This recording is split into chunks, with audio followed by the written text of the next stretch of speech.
What this is really great for the kids is that it allows them to write, so they can lay it flat on the desk and write.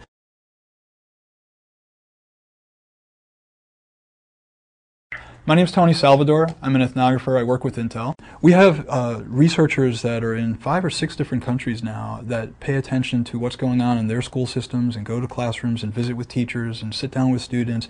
And some of them are in the programs we have where there are classmate PCs already in the classroom. Sometimes we go to schools where there are no classmate PCs, and we just work back and forth trying to figure out what it is that's actually happening on the ground in the classroom with the teachers, with the students. The latest version of the classmate PC reflects the ongoing work we've been doing in the classrooms. The 2 main differences really are the tablet and touchscreen combination, where you can convert the machine from what looks like a regular laptop into a tablet version, and you can write on it, you can draw on it, you can read from it by holding it vertically, that sort of thing. It enables the kids to be able to do natural work in the way that kids do work. The second sort of set of innovations, if you will, is supporting what we call micromobility, the ability to actually move around the classroom, around the desk, around the tabletop with their friends, moving one seat over, right? And bringing the machine with them much the way they would bring a pencil or a pen or a piece of paper, right? But bringing the power of computing with them everywhere they go around the classroom to collaborate, to draw, to write, to work with their teachers. So that micromobility and the tablet touchscreen combined actually support a much richer school experience for the kids and for the teachers. Another way of thinking about that is that this classroom collective is really a nuanced space. It's not something that you just change willy-nilly, right?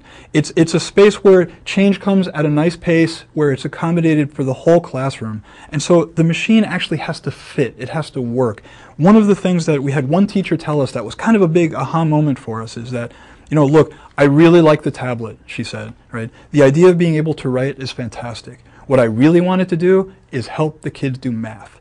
If it does math, I'm in. If it doesn't help me do math, I'm not so interested, right? So it's not just that there's a tablet, it's that the right application is on there to support what the children are doing in that classroom environment to support the teaching mission of the school.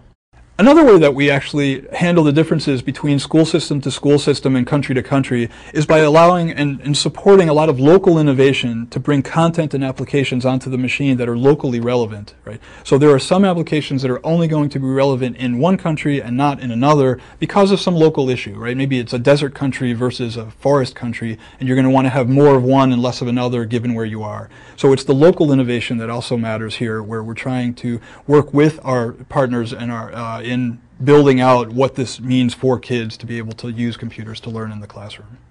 So when we first started with the Classmate PC, we brought Classmate PCs to about 35 different countries in specific classrooms, and we've been working with those classrooms on a continuous basis ever since.